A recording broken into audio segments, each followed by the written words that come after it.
Hello and welcome to PCB Chat, where we talk with experts across the printed circuit design, manufacturing, and electronic supply chain fields. I'm Mike Buetow, Editor-in-Chief of PCD&F and Circuits Assembly. When you think of electronics manufacturing, South America isn't the first region that comes to mind, and Colombia even less so.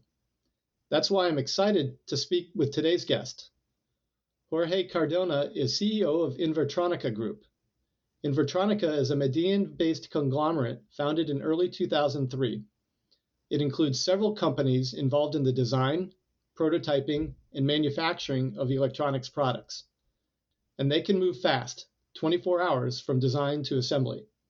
Jorge, thank you for joining us on PCB Chat. Thanks, Mike, for having me here. It's a great honor to have the opportunity to talk to you, my friend. And I'm glad to be here and share some of the things that we do here. Thank you. Let's start by talking about the business environment in Colombia, and then we'll dive into what the Invertronica group of companies does. What end markets are strong there? There is many different perspectives when we want to analyze economics in Colombia.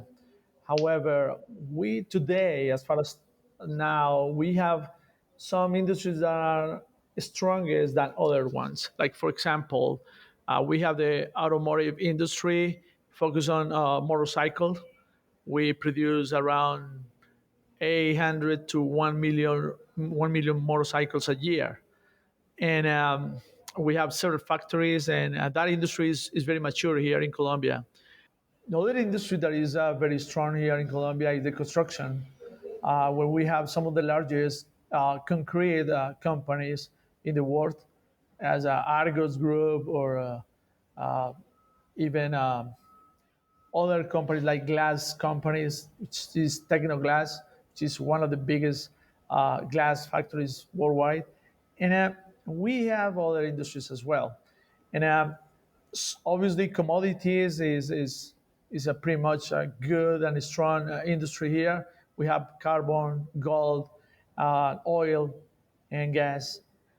And the energy sector is also very strong because fortunately, we have a lot of natural resources and we generate a lot of electricity, not only for Colombia, we also export energy to other countries in the region. So those have been for a long time some of the main industry topics. And recently, we can name tourist as one of the industries that have been growing a lot, and technology. Let's say that more or less 10 years ago, we started to create an ecosystem to promote technology-based companies and startups, and now we are seeing a big evolution on that. That's more or less the general scenario of the economics here in Colombia. And do many of those industries use suppliers that are local? For example, oil and gas, are they relying on domestic suppliers of hardware, and same with automotive, or do they have to import a lot of the materials, the circuit boards, the end products, what have you, in order to just actually manufacture or produce domestically? Well, in reality, these industries, they did the same as you probably know in the U.S. The companies in the U.S. Did as well. They started sending productions for electronics and many other things to China or Asia, and most of them they have direct offices in Asia. But now what we are seeing is a comeback, a return from those productions coming back to Colombia. And in general words, electronic industry is not that strong, is not even represent any percentage on the total GDP because it's very small. So we are let's say fighting to get every day a new piece of the market, convincing our locals to trust in our local capabilities. It is hard, but we're improving. Now, I know that Invertronica has customers in North America, including the US. How long does it take to move product back and forth to the US right now? You know, look at Colombia is considered for America like a near shore possibility, meaning that we are less than 4 hour distance flying to Florida, to Texas, to some of those regions. So we can easily. We have a good logistics connections with Miami mainly, and what we can do is just uh, move the product faster, and obviously our local labor cost is pretty much very different than your price, than your cost, and even Mexico because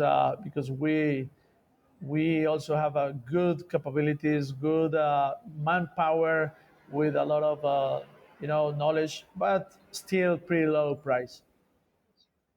And when you're shipping product elsewhere in South America, is it typically done by truck, by train, by plane?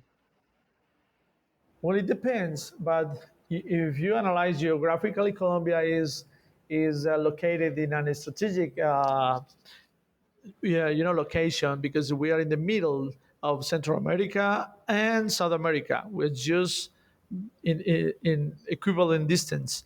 So we can fly to Buenos Aires in 5 hours, to Sao Paulo in 5 hours, or to New York in 5 hours.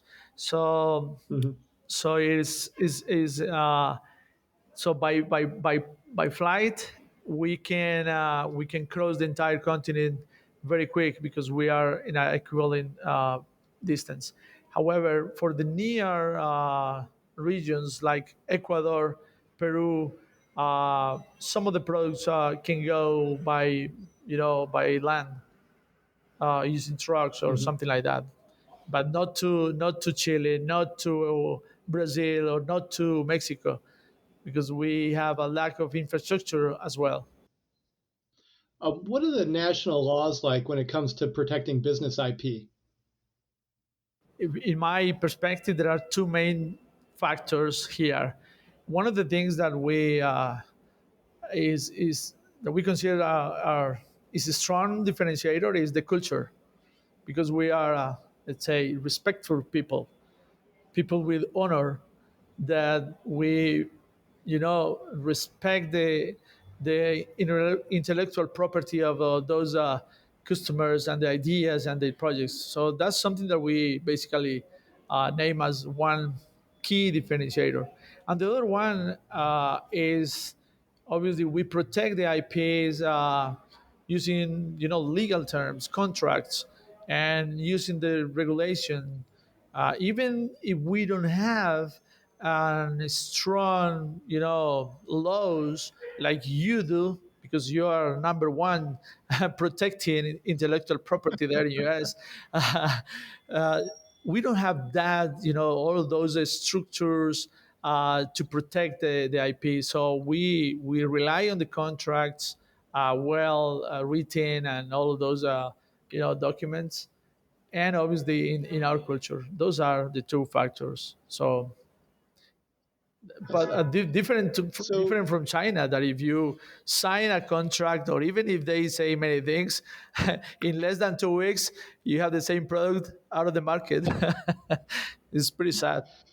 yeah, there's a good friend of mine who calls the copyright in China is the right to copy. So, You're right. so yeah. Um, so my understanding is that Colombia is very competitive on labor rates. As you mentioned. I have no idea if this is true. I've read that the average is somewhere in the neighborhood of $1,200 to $1,500 US a month. Is that correct? For For an operator? Oh, no, for an operator is less than that. Is almost, I Oh, mean, less. Okay. if if we're talking cost, meaning our cost is Yeah, around 900, right? 900. Right. Okay. 900 US And what about an dollars. engineer? No, no, an engineer starts in 1500. That's cost. 1500. Okay. So operator is about $900 a month US, an engineer about $1500 US a month. An associate engineer. What's the labor pool like there? Is finding personnel an issue for you? We try to cooperate and to work together with some of the educational institutions in order to help them train people or prepare technicians that in the future will be operators. And additionally to that, as I mentioned, 10 years ago, the technology based companies start to grow pretty much in a faster pace. And all the country define a strategy, and they are producing now more techie people, let's say developers, mobile apps developers, and people from the technology industry, Hmm. which is more or less what is happening now. But even though we have a lack of more or less 50,000 positions or engineers to develop technologies only for the local industries still, I right? see. Do you feel that the domestic universities and colleges produce a sufficient number of capable engineers right now? They do produce good and quality resources. However, I believe that they have to move faster, and it is not only the institutions, but also the new cultures of those millennials and the new generation, which is some of them they don't want to study engineering, not anymore. And that is a global movement. I don't know why, but Hmm. in general we have a good institutions that can produce or prepare very good and talented resources. My understanding is Invertronica is the largest of the Colombian PCB assembly companies. Is that correct? Yes, that is correct. In Colombia, we let's say that the PCB industry to do the only the board, the circuit board, is very tough to compete with China because they have pretty much everything automated. However, in the integration, the situation is totally different because no matter what, you need a combination of the automated line plus the operators, the hand labor, which is where we get the biggest competition and the biggest differentiator factors. So we have more or less around 100 people in our facility, and we are by far the largest integrator here in Colombia. What is the domestic electronics manufacturing environment like in general? Is it doing well right now, or have you been hit hard by COVID? COVID was very tough for the industry because not because we get affected by directly, but also because all of our customers get impacted by they Mhm. close factories, they reduce, and the entire market demand get reduced, and then the productions were impacted as well. So obviously 2020 was a tough year, even though we grew almost 60%, which is a pretty good number, and but have been very difficult times for us. Yeah. Were many of your local competitors? I'm assuming they were affected as well. Did many of them close, or have most of them managed to stay in business? Well, I know one of them they had to close, and but the other ones are are moving forward. Hmm. From my perspective, as I mentioned, there are a lot of startups coming to market, and some of them they are in a expansion stage. Companies that are in the IoT environment, companies that are in the smart grid industries and renewables, and many others that are creating hardware to support their solutions. So there are a lot of companies producing hardware for from here in Colombia to do international expansion. So Hmm. I believe there are a compensation of, you know, so many companies are still moving. Okay. Now let's talk about Invertronica Group. You have at least what, three companies in that collective. There is Tecrea, which performs hardware design and development. There is Los Componentes. Did I say that right? Componentes. Los Componentes, which is a component distributor, and Col Circuitos, which is the largest EMS company in the country. And you can do bareboard fabrication and component assembly, correct? That's correct, Mike. And and yes, we start in a garage doing PCBs a long time ago, and after that we start producing, you know, larger PCBAs and doing assembly and growing the company. However, from the time what you do is you develop skills. So we create an entire network that, you know, understand how to buy components very well. That's the reason why we created Los Componentes, which is a company that today is a e-commerce to sell components, and and many customers they request local support. Hey, I want to change this. I want to modify this functionality, and they came to us with those requirements.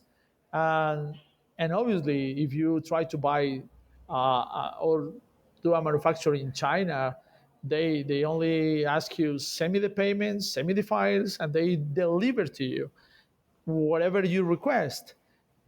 Different to us is that we basically can provide services, which sometimes we understand that customers need this kind of support because they don't know exactly the details of what is required in a production, and we give them local support and they love it, and that's why we create the product development company, which is Tecrea, and that company is totally focused on product development, not only the electronics but also the case, also uh, we even are supporting product certification in some cases, Hmm. which is a good value to some of the customers.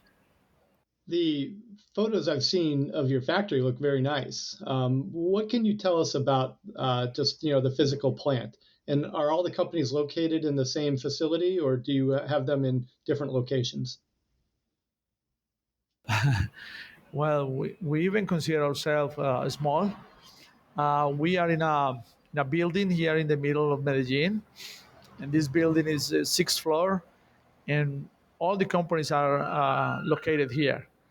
But we split it and designed the layouts accordingly with the best practices of the industry.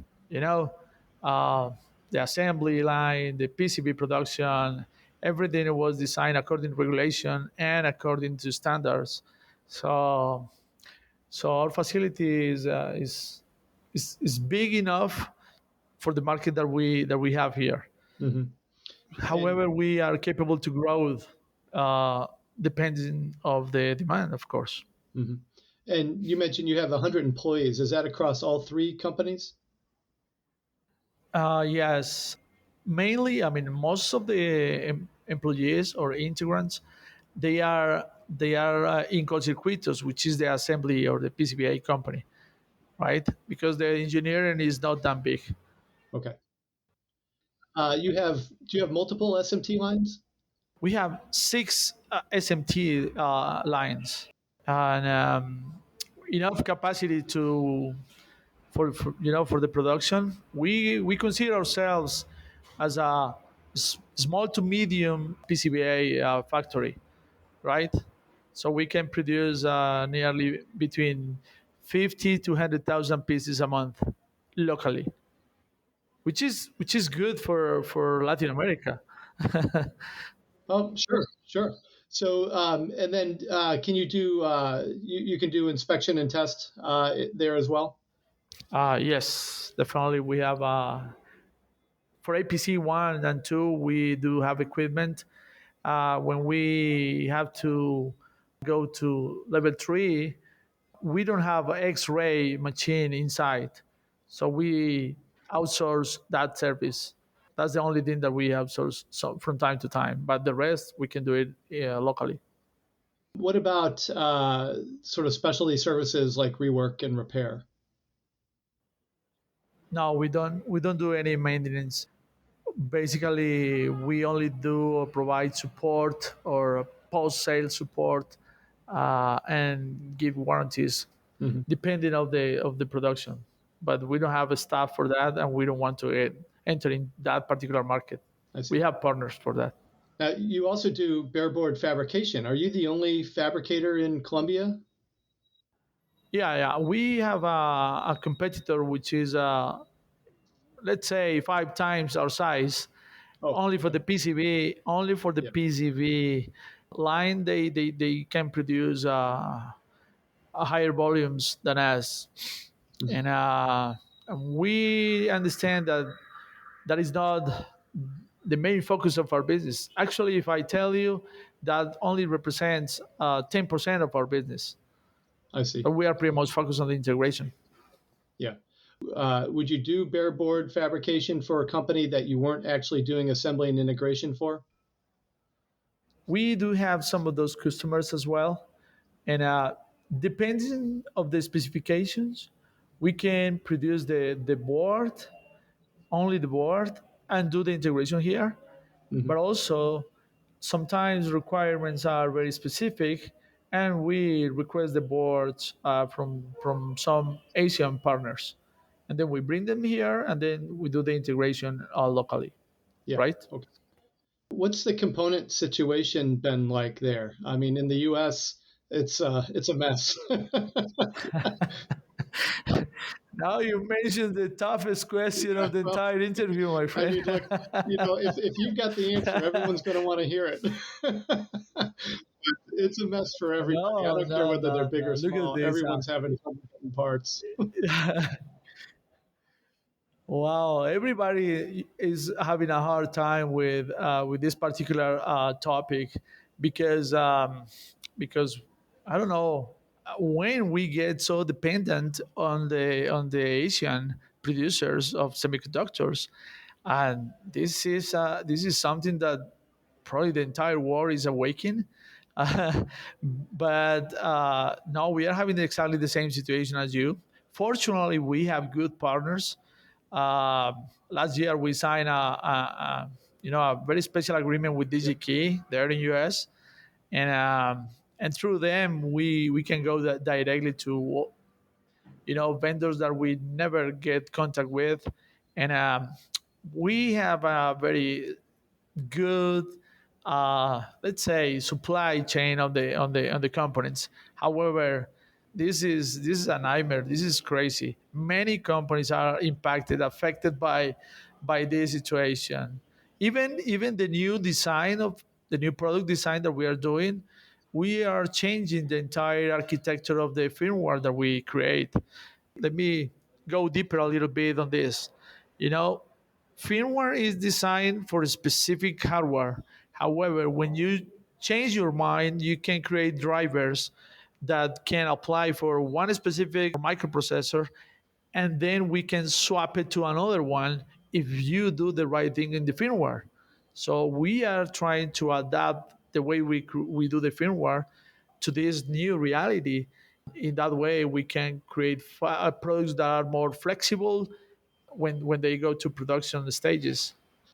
one of the reasons I was eager to speak with you, one was in part because I hadn't spoken with anybody who was involved in the Colombian EMS industry, but also, having that design, fabrication, and assembly all in one factory is hard to find these days, right? I mean, there's just not that many companies that do that all in one place. That has to be a huge advantage in terms of being able to communicate back and forth, because no matter how electronic we make our processes, right? There's nothing like being able to just walk across floor or whatever and talk to the person that's doing the building the very thing that you're designing.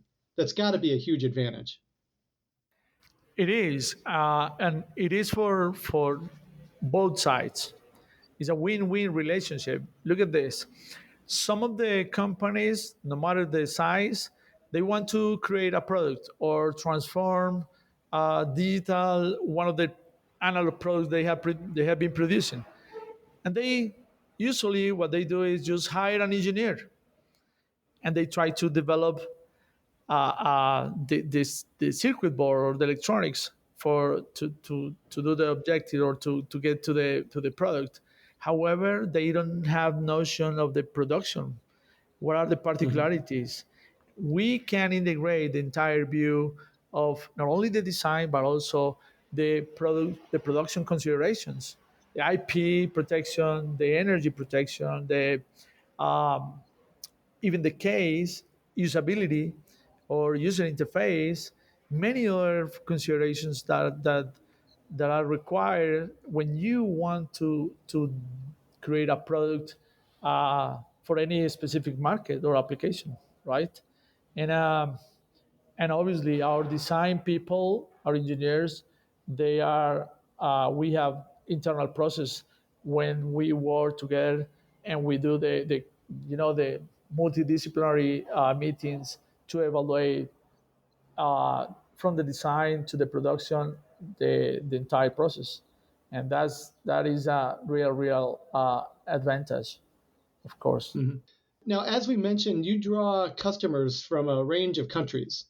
Geographically, where are you most successful right now? Historically, we have been mainly focused on Colombian market, and that's pretty much our focus. However, I joined the company as a partner 1.5 years ago, and one of my visions is to go international.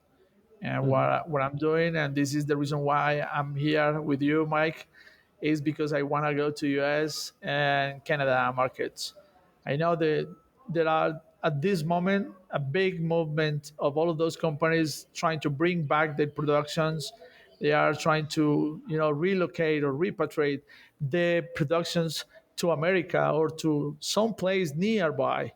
And I know Mexico is taking advantage of this situation, and I want you to tell our American companies that they can rely on us because we are very near, we have quality, and they can produce either 100% of part of their electronics manufacturing here with us, or even design products if they want it. My guest today has been Jorge Cardona of Invertronica Group, Colombia's leading EMS company. Jorge, I hope you'll join us again sometime soon. Oh, Mike, thank you so much for your time, my friend. I believe this is a great opportunity for us to show what we can do. And I hope that we can meet again soon and have this opportunity to show even more. We have good news coming for you that you will love it. So for PCB Chat, this is Mike Buetow. Have a nice day.